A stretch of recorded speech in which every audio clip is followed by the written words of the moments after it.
So today is the 20th of January 2023, meaning that a year ago, Rainbow Six Extraction released on this day. So I thought it was a perfect time to make a video talking about what the game looks like a year on, all the DLC which they have added, and what is going to be coming in the future. For full transparency, I play Rainbow Six Extraction from a code which Ubisoft sent me for a free copy of the game. However, that is not going to affect my review at all, and everything I am saying is purely my opinion. So if you have seen my other reviews of Rainbow Six Extraction, you do know that I do kind of enjoy the game. I still think it should have been an additional mode in Rainbow Six Siege rather than its own standalone game. That would have helped with player count. It would have given me more desire to actually purchase skins in Extraction. I have not made any purchases of any of the cosmetics in Extraction, despite me actually liking a lot of them. But with that being said, I do understand why it is a standalone title, because there's a lot of differences between that and Siege. A lot of the gadgets have been tweaked to fit more in a PvE aspect. Operators aren't just limited to their own loadouts, they can use any of the other guns which are in their CTU as well. Although this wouldn't have been impossible to do in Rainbow Six Siege, they probably just felt it would have been much easier to have a different team working on a different title. And what I enjoy most about Rainbow Six Extraction is taking the gameplay mechanics from Rainbow Six Siege and throwing it in a quite deceivingly hard PvE aspect. But I kind of have the main issue here with the game isn't hard enough. Now at the time of recording, Ubisoft have not made a roadmap yet for the next year of content. We do know that there is going to be a free year of content coming, but they have not officially posted it yet. But one of the things I am hoping for is just more higher difficulties, because this game is at its best when the enemies are going crazy and there's tons of them chasing you. The gameplay footage in this video is from the wall-to-wall mode, which is easily the hardest mode in this game, and in turn the most enjoyable in my opinion. However, this rotates weekly between other modes, which I don't find as fun, so I honestly only really enjoy this game when this mode is available for whatever week it is, and it seems like that is random. And one of my biggest issues was in its first year of content after launch, they released 4 crisis events. That's what they called them. They were kind of like temporary events. In Rainbow Six Siege, we kind of get more fun, not to be taken seriously events. In this, we got dedicated game modes with a little gimmick, and they were quite good. However, these were available for a limited time, and once they were over, they were finished. So in a game that was already lacking content since its launch, the fact that they made these events limited time and not just in a playlist of their own really does not make much sense to me. And they did say that these events are going to be returning over the next year, but then that opens up another question: are we not going to get new events this year? They could cycle it between each month being a new event and an old event, but I don't know, it's personally quite worrying to see that we are, nearing the end of January and there's still no yearly roadmap yet. And honestly, to go even deeper into this, out of these 4 events, I only really properly enjoyed one of them, which was the Eclipse mode, where it basically turned off all the lights on the map and you had to go find a generator and turn the power back on, which was insanely fun when you had a lot of enemies coming at you in the pitch black, and it kind of changed the game a bit, and I wish that was more of a permanent thing in this game. When it comes to content, we didn't get any new maps or locations, which was a bit of a bummer, but we are hopefully going to be getting some quite soon. We did get 2 new operators added to the game, one of them being Zofia and the other being Echo. Both are actually really enjoyable to play. Zofia still has her withstand ability, which has of course been since removed in Rainbow Six Siege. Her gadget is very useful to open up walls to actually damage enemies. Then you can of course switch to the concussion mode as well to concuss an enemy, then go up and melee them, so it is actually very useful. Likewise, Echo is actually really fun to play. You can fly his drone around without it just being stuck to the floor or having to stick it to the ceiling. You can freely fly it around the map, and when it's fully upgraded, it doesn't only concuss enemies, it can actually kill low level enemies, so it's actually a really strong gadget. However, since Ella was already in the game and the Hibana was already in the game, and all the operators have access to all the guns in their CTUs, that means Zofia and Echo did not bring any new weapons to the game, which is a little bit of a bummer, but it's not the end of the world. But it would have been at least nice to get at least one weapon thrown into the mix. Now, like I said, there has not been any new maps added since the launch of the game yet. That does beg the question, have they gotten repetitive? Are they getting quite boring now? And there are some zones which are getting a bit stale and I'm not massive fans of, but I wouldn't say they're unplayable or boring. Kind of the same to the extent that I wouldn't call a COD Zombies map boring, even though I've played it a bunch. It kind of depends on what they actually do with that map. And I think the thing that's actually making them more boring isn't the maps themselves, it's the fact that there's also been no new objective added. It kind of just cycles through the same ones, like, go get the asset, bring them to the extraction point, hunt down these enemies to attract, a bigger enemy, configure these 3 triangulation parts, and then,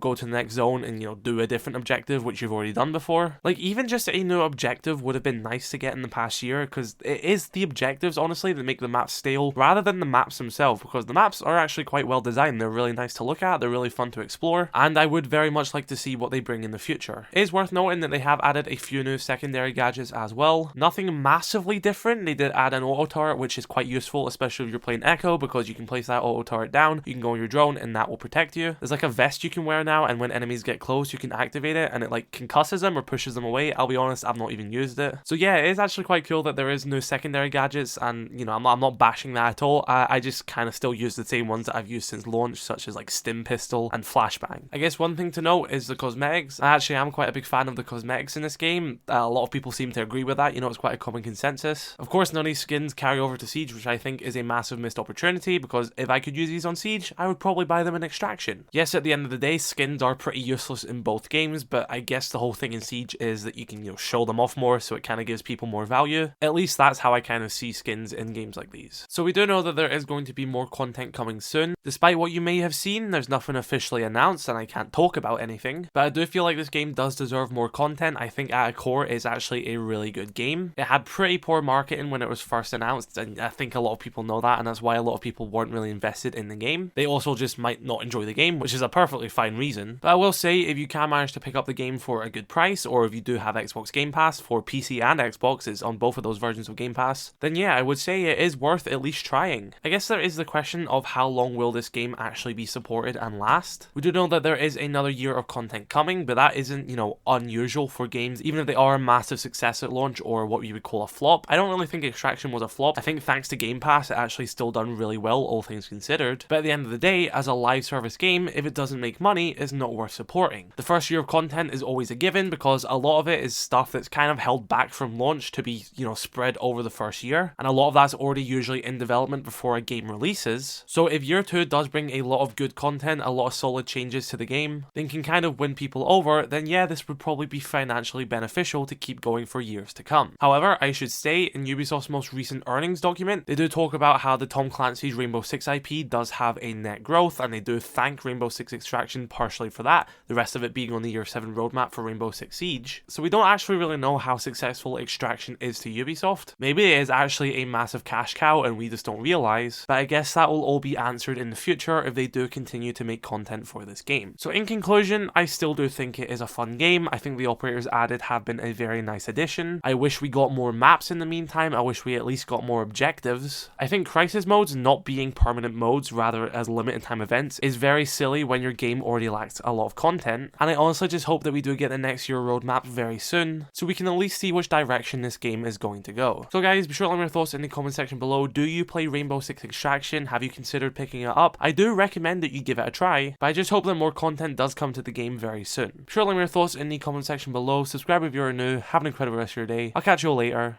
Peace.